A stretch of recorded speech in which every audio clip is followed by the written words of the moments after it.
यस्य दृष्टि कृपा वृष्टि गिरः समसुधाकिरः तस्मै नमः सुभज्ञान ध्यानमग्नाय योगिने। ज्ञान सार अष्टक के अंदर योगी पुरुषों की पहचान क्या, उस पहचान के बारे में बताया। यस्य दृष्टि कृपा वृष्टि गिरः समसुधाकिरः, जिसकी दृष्टि मात्र से ही कृपा की वृष्टि होती है, उसको हाथ भी खड़ा करने की ज़रूरत नहीं है, सिर्फ वो नज़र करे और उस नज़रों से ही काम हो जाते हैं ऐसे। और जो बोलते हैं गिरह सम सुधाकिरह, सुधाकिरह यानी कि अमृत की मीठी वाणी होती है जिसकी, और उसके चाल वो चलते हैं तो धरती के एक एक जीव शांति का एहसास करते हैं। वो बोलते हैं तो अमृत की धारा बहती है, वो देखते हैं तो ऐसा लगता है कि कृपा की वृष्टि हो रही है। ऐसे महापुरुष तस्मै नमः सुभज्ञान ध्यानमग्नाय योगिने, ऐसे ज्ञान ध्यान और गुणों में सद्गुणों में मग्न ऐसे योगी पुरुषों को वंदना हो। यहाँ पर एक ऐसे योगी पुरुष की बातें आज करनी है जिसको बीते 400 से अधिक साल हो गए, और इस महापुरुष को बताने के पहले एक दृष्टांत से शुरू करते हैं। दो लोग मॉर्निंग वॉक पे निकले थे, साथ में रहे हुए जो भाई थे उसने तीसरे किसी की अनुमोदना प्रशंसा करनी शुरू की, उसकी तारीफ़ करनी शुरू की। वैसे दो लोग मिलते हैं ना तो ज़्यादातर क्या होता है, तीसरे किसी की बातें होती है तो वो क्या बातें होती है, लगभग उसकी गलतियों की, गलत बातों की, निंदा की, उसके दुर्गुणों की, उसकी सब बातें होती है। मगर ये दो लोग जब मॉर्निंग वॉक कर रहे थे तो तीसरे किसी की अनुमोदना और प्रशंसा की बातें होने लगी। जब बात हो रही थी तो जो मॉर्निंग वॉक वाला तो आगे निकल गया, उसका घर आ गया, तो घर जो साथ वाला था उसने तुरंत ही, जो तीसरे की बात हो रही थी वो भी उसका फ्रेंड था या तो कोई उसका परिचित होगा, उन्होंने सीधा ही उसको फ़ोन किया।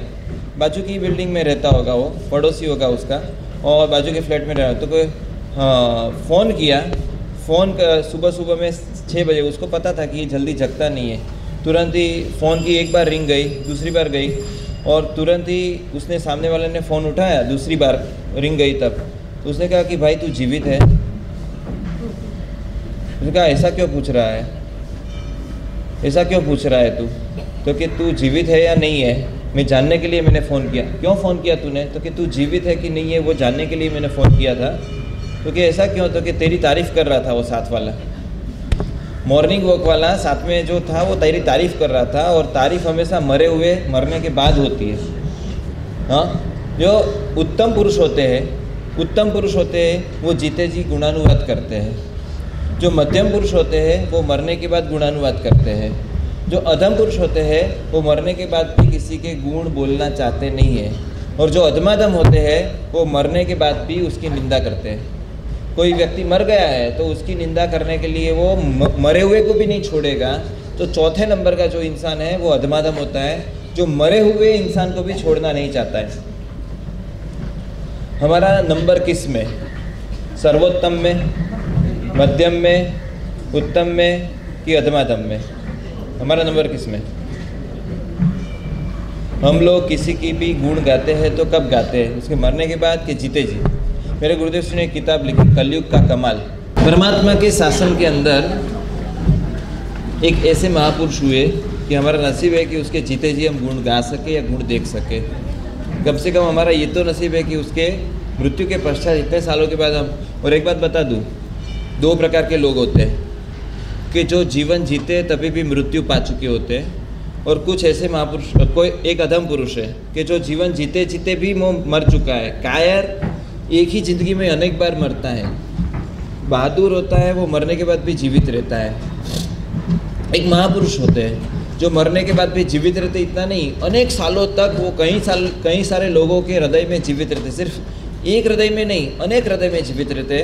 और उस महापुरुषों की लिस्ट में एक नाम आता है हीर सूरीश्वर जी महाराज साहब का। हाँ, हीर सूरीश्वर जी महाराज साहब जो लीजेंड बोलते हैं, लीजेंड हमारे जीन शासन के ही नहीं, इस पूरे भारतवर्ष की धरती पर। देखो यहाँ पर मैं आप लोगों को हमारे महापुरुष की गुणानुवाद करूँ वो अलग बात है, मगर लीजेंड उसे कहा जाता है, सेलिब्रिटी उसे कहा जाता है जो जन जन के हृदय में बसे हुए हो। सिर्फ जैन कम्युनिटी के लिए जो महापुरुष हो उसको जैन संत कहा जाता है, मगर हीर सूरीश्वरजी महाराज साहब जन संत थे, जन संत थे। क्यों? तो कि आप आश्चर्य करेंगे, अभी सुप्रीम कोर्ट में कुछ साल पहले एक केस आया था और उस केस के अंदर ये हमने याचिका दायर की थी। याचिका ये दायर की थी कि पर्युषण के 8 दिनों में हमें कत्ल खाने, बुचड़ खाने बंद होने चाहिए। और वो बुचड़ खाने बंद करने के लिए हमने जब एप्लीकेशन की थी तो आप आश्चर्य करेंगे, नॉन जैन है, जैन नहीं है, जज कई सारे बहुत सारे विद्वान होते हैं और इतना पढ़े लिखे होते हैं, इतने विद्वान होते हैं। वो जज ने 12 दिन का उल्लेख करके 8 दिन का पर्युषण का, उन्होंने कहा कि अकबर के समय में मुसलमान बादशाह जब था और आमने सामने थे, मतलब कि जब केस लड़ा जा रहा था तो सामने मुसलमान लोग भी थे, दूसरे लोग कम्युनिटी के लोग भी थे जो कट्टी खाना चला रहे, बुचड़ खाना चला रहे। वो लोगों ने सामने ये तर्क रखा था कि ये कई लोगों की भोजन की थाली में आने वाला भोजन है, इसको बंद किया कैसे जा सकता है?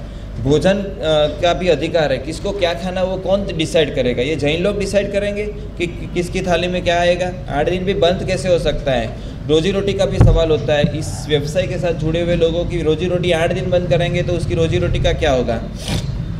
ये जब प्रश्न आया तब काटजू, विद्वान जज काटजू ने एक मार्वलस लैंडमार्क कह सकते हैं ऐसा जजमेंट दिया कि अकबर के समय में भी ये अकबर खुद स्वयं मुसलमान था, बादशाह था, और उस टाइम भी उन्होंने 12 दिन, 2 दिन आगे 2 दिन पीछे बंद किया था हीर सूरीश्वरजी महाराज साहब की प्रेरणा से। और हीर सूरीश्वरजी महाराज साहब ने बंद करवाया था तो उस जमाने में भी रोजी रोटी का सवाल आ सकता था। उस जमाने में वो तो मुसलमान बादशाह यदि बंद कर सकता है तो इस सेक्युलर भारत के अंदर तो भाई आराम से बंद हो सकता है। 8 दिन में कोई भूखा नहीं मर जाने वाला है। और नॉनवेज के अलावा दूसरे भी विकल्प बहुत सारे हैं, मतलब आप समझो कि दूसरे भी विकल्प ऑप्शन है खाने के लिए। ऐसा नहीं है कि नॉनवेज के अलावा कुछ खा ही नहीं सकते आप। हमारी शिविर के अंदर एक प्रश्न आया था कि जैसे कच्चा पानी उबाल कर पी सकते हैं वैसे आलू की सब्जी भी उबाल कर खा सकते हैं। कौन पूछ रहा है? जैन जो शिविर के अंदर आए हुए विद्यार्थी पूछ रहे हैं, छात्र पूछ रहे हैं। आज क्वेश्चन कैसे कैसे आ रहे हैं। हमारे यहाँ जैन धर्म को फॉलो करने वाले के अंदर ही जैन धर्म की पक्की निष्ठा जो होनी चाहिए वो दिख नहीं रही है। 50 दिन के लिए कोई बंद कर देगा जमीकन, 120 दिन के लिए बंद कर देगा। जब हम लोग बुचड़ खाने बंद करवाने के लिए श्रावकों को प्रेरणा करते हैं 8 दिन पर्युषण में, वो लोग 8 दिन पर्युषण में स्लॉटर हाउस बंद करने के लिए जब जाते हैं तो वो सामने कसाई पूछते हैं जो काटने वाले, आप अपने व्यवसाय 8 दिन बंद करने वाले हो? आप लोगों में सभी लोगों को जमीकन बंद है ना? वो लोग पूछते हैं आप अपने महावीर का नहीं मानते हो, आप हमें मनवाने आए हो? प्रश्न यहाँ आता है कि आप आश्चर्य करेंगे, दिल्ली के अंदर एक महात्मा जा रहे थे, उन्होंने अपने कानों से सुना हुआ एक अंडे की आमलेट बन रही थी, ठेले वाले, ठेला होता है ना, ठेले के अंदर अंडे की आमलेट बन रही थी और वहाँ पर एक जैन लड़का खड़ा था। और वो जैन लड़का खड़ा रहते हुए वो आमलेट वाले को ऑर्डर दे रहा है 2 अंडे की आमलेट बिना प्याज की, क्योंकि मैं जैन हूँ। 2 अंडे की आमलेट बिना प्याज की, हाँ बिना प्याज, क्योंकि मैं जैन। आज आप आश्चर्य करेंगे, आज आपके बच्चे जो भी स्कूली शिक्षा ले रहे हैं, जो कुछ भी कर रहे हैं, और वो सबके साथ हिल मिल कर पढ़ते हैं, आगे बढ़ते हैं, और उसमें करते करते वो धीरे धीरे नास्तिकता की ओर चले जाते हैं। पहले उसको ज़बरदस्ती खिलाया जाता है, कई बार वो संस्कारी हो तो, और यदि संस्कार नहीं हो तो खुशी खुशी से खाता है। मगर माता पिता यहाँ पर उनको पता नहीं होता है कि वो क्या कांड करके आता है। कसाई लोग पूछ रहे हैं कि आप लोग खुद ये जैन धर्म को फॉलो कर रहे हो पूरा का पूरा? काटजू जैसे विद्वान जज बोल रहे हैं कि अकबर यदि ऐसे मुसलमान बादशाह यदि दे सकता है, जीव दया का फरमान दे सकता है, तो आप लोग क्यों नहीं कर सकते हो? ऐसा करके आज भी 8 दिन पर्युषण के 8 दिन बंद करने हो तो वही जजमेंट आपको काम लगता है जो काटजू ने दिया। और वो जजमेंट का बेस क्या था? एक महापुरुष थे, एक ऐसे महापुरुष थे कि जिन्होंने अपनी ज़िंदगी में क्या ज़बरदस्त संघर्ष किया है। मुग़लों का शासन था, कोई आम इंसान, कोई जनरल पब्लिक का कोई नहीं था कि जो दया में विश्वास रखता हो, अहिंसा में भरोसा रखता हो, ऐसे व्यक्ति का शासन नहीं था। और भारत का नसीब कुछ फूटा हुआ था कि 700 साल तक मुग़लों ने अपने पर राज किया और 200 साल तक अंग्रेज़ों ने राज किया। और ऐसे 900 साल की जो हमारी गुलामी, और उस गुलामी के दौर के अंदर ये महापुरुष पैदा हुए हैं।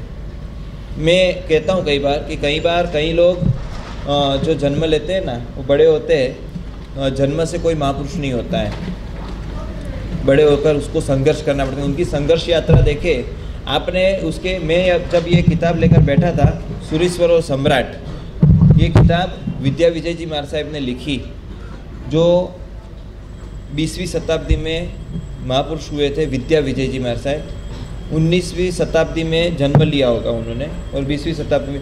और उन्होंने लिखने की प्रेरणा उसको कहाँ से मिली? सूरीश्वर और सम्राट हर एक व्यक्ति को अपनी ज़िंदगी में एक बार पढ़नी चाहिए, हर एक व्यक्ति को। क्यों? तो कि इसके अंदर एक महापुरुष के सिर्फ गुणानुवाद नहीं है, सिर्फ धार्मिक बातें नहीं है, मगर एक महापुरुष कि जिसको अंग्रेजों ने हाईलाइट किया है। विंसेंट स्मिथ ने 1917 में उन्होंने ये किताब पढ़ी। ये कौन? विद्या विजय जी महाराज साहब ने।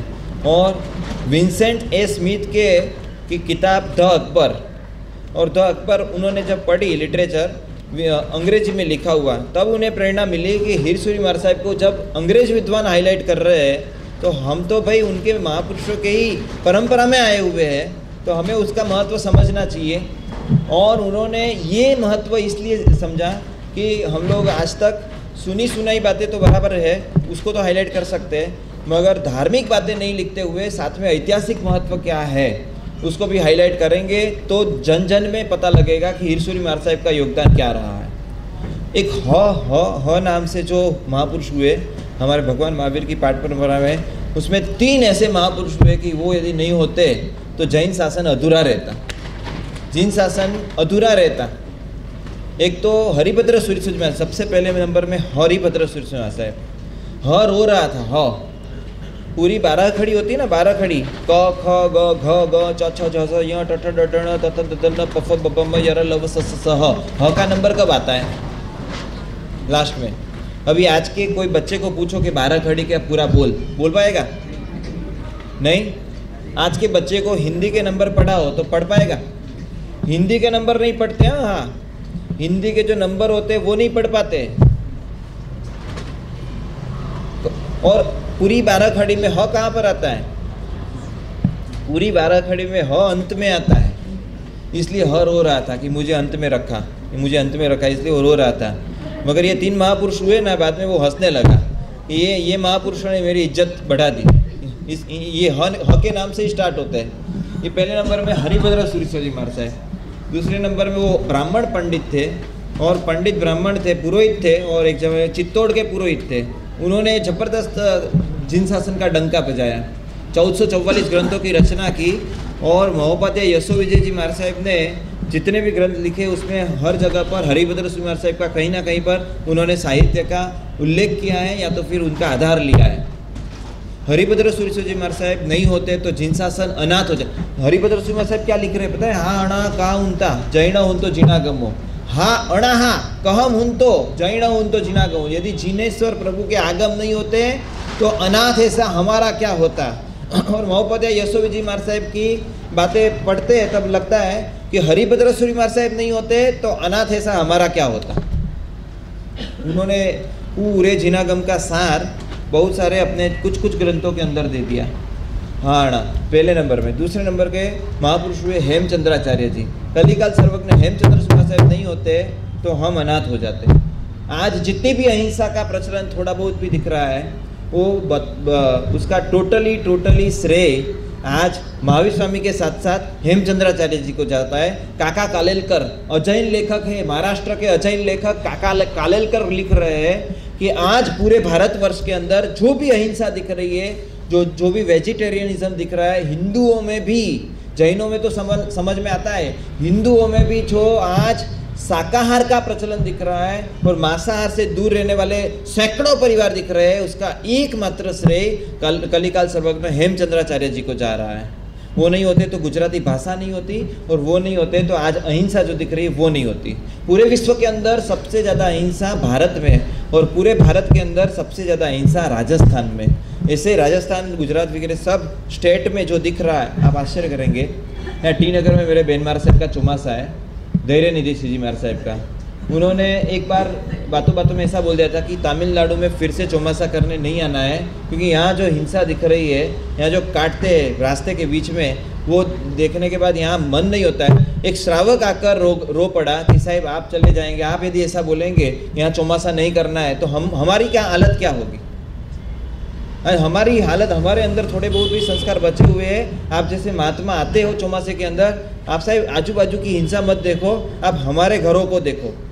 आप नहीं आएंगे, हमारे घर सब खत्म हो जाएंगे।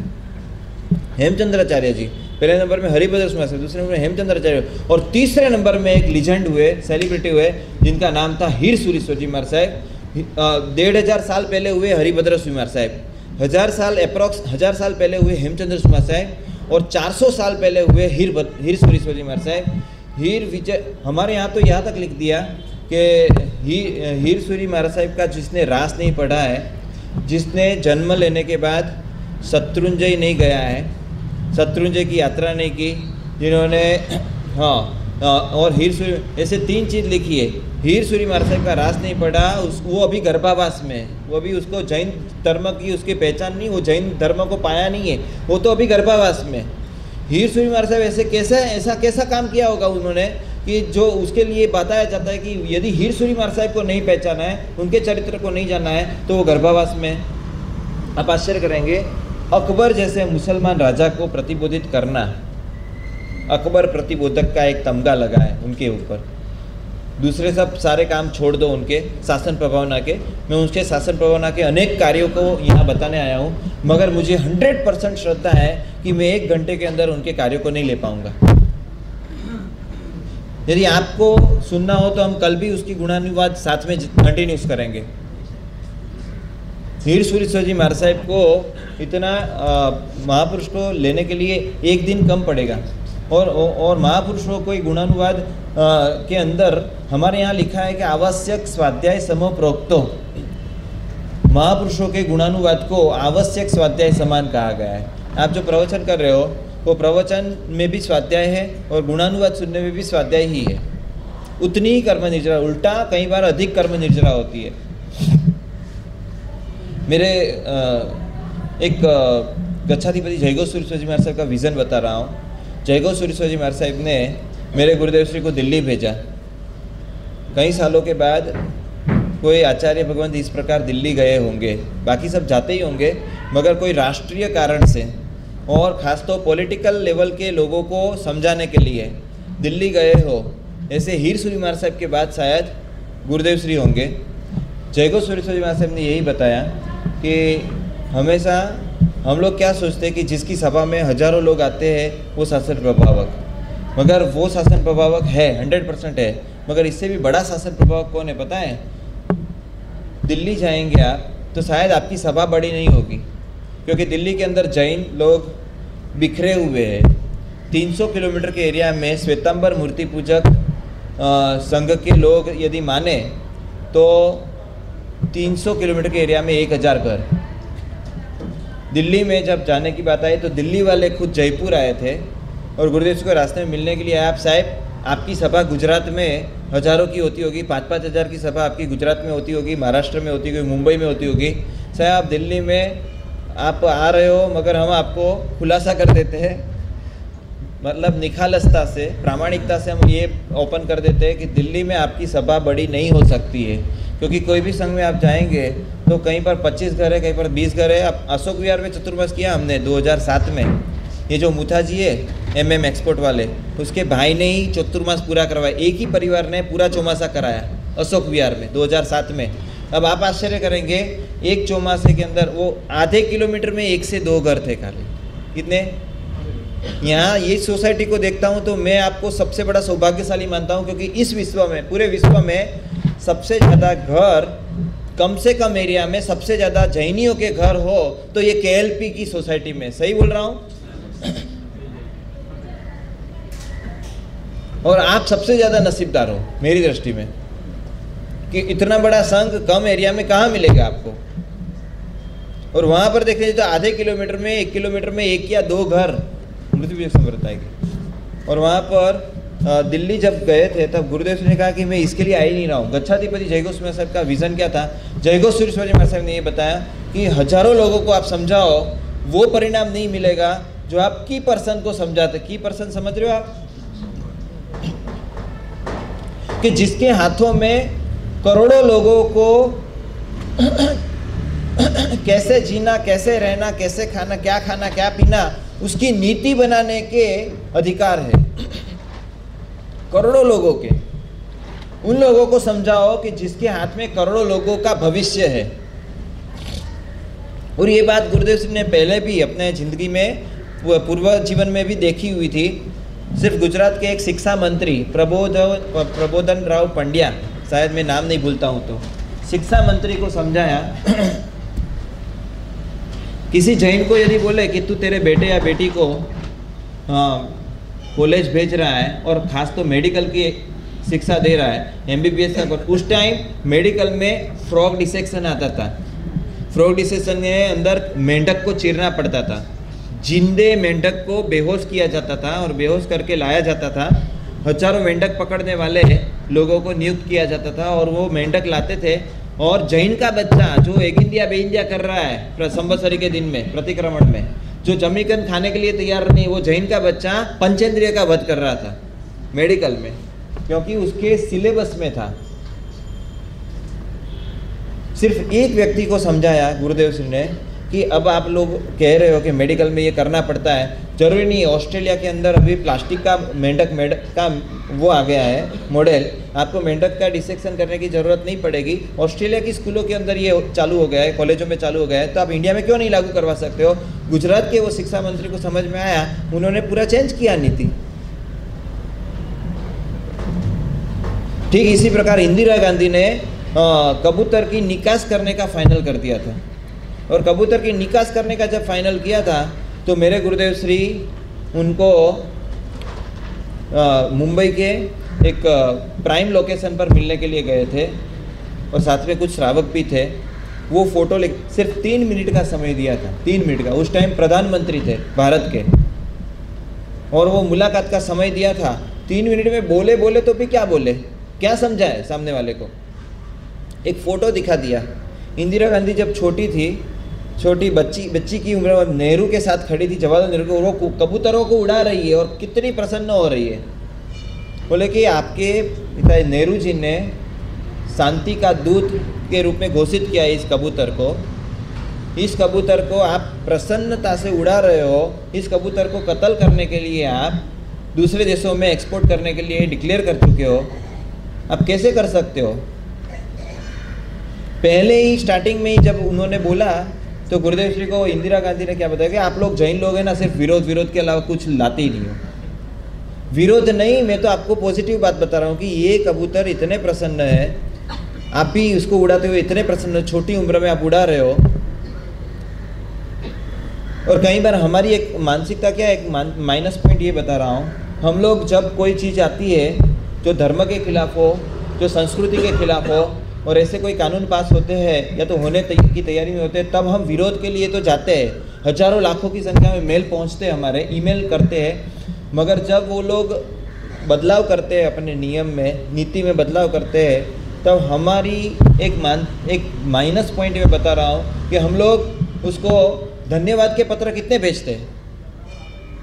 काम तो उसी से करवाना है, और जब उसी से करवाना है, जब उन्होंने काम कर दिया तो धन्यवाद कहने की भी हमारे पास टाइम नहीं है। गुरुदेव से दिल्ली में बैठे थे और दिल्ली के अंदर कोई श्रावक आया मुंबई या गुजरात से। उन्होंने बोला कि साहब ये सब पॉलिटिशियन चोर होते, बदमाश होते, लुच्चे लफंगे और लबाड़ होते, ऐसे। गुरुदेव श्री ने कहा कि ठीक है, और कुछ बोलना है? तो साहब उससे बात करने जैसी भी नहीं होती, ऐसा है तो क्या तुझसे बात करूँ? कोई काम करवाना है तो किससे बात करनी है? हमें किससे बात करनी पड़ती है? जिसके हाथ में पावर है, जिसके हाथ में अधिकार है, उससे ही बात करनी पड़ती है। और ये गच्छाधिपति और बाद में अनुभव हुआ दिल्ली में कि हर एक व्यक्ति ऐसा नहीं होता है। पॉलिटिशियनों में भी कई सारे अच्छे अच्छे लोग मिले और कई सारे लोगों ने इम्प्लीमेंट किया। और जब वहाँ बैठे तब पता लगा, जब वहाँ गए तब पता लगा, काम करने हो तो की पर्सन को पकड़ने से जो जितने जल्दी काम होते और इतने पावरफुल काम होते उतने आप जनरली हजारों लोगों को बातचीत करो और जो आपका श्रम वैसा का वैसा ही जा रहा है, आपका 1 घंटा वैसा का वैसा प्रवचन में जा रहा है। मगर प्रवचन में वो लोग कहेंगे, सीधे ही खड़े हो जाएंगे कपड़े के, हम क्या कर सकते हैं? हमारे बेटे और बेटियों को यही पढ़ाया जाता है, हम क्या कर सकते हैं? मिड डे मील के अंदर अंडा देने का स्टार्ट कर देंगे, आप क्या कर सकेंगे? वो तो की पर्सन को ही बात करनी पड़ेगी। और हिरसूरी मार साहब ने ये काम किया, उन्होंने अकबर नाम के की पर्सन को पकड़ा जो पूरे भारत के ऊपर सबसे मैक्सिमम राज करने वाला, वो पूरा एम्पायर खड़ा कर दिया था। और क्रूरतम बादशाहों में भी उसका नामोल्लेख था। आपने सुना ही है कि चिड़िया की जीभ, उसकी चटनी रोज की। अब चटनी बनाने के लिए कितनी चिड़िया मारनी पड़ती होगी। जब कत्लेआम किए चित्तौड़गढ़ के अंदर जीतने के लिए, चित्तौड़गढ़ का किला आ नहीं रहा था, मगर जब किला हाथ में आया, अंदर रहे हुए कुत्ते को भी छोड़ा नहीं है। कितने जनेऊ के ढेर खड़े हो गए। उस जनेऊ का ढेर का वजन ही कितना हुआ था, कितने मण। इतने क्रूर बादशाह को अहिंसा के लिए समझाना, जीवदया के लिए समझाना कोई छोटी बात है?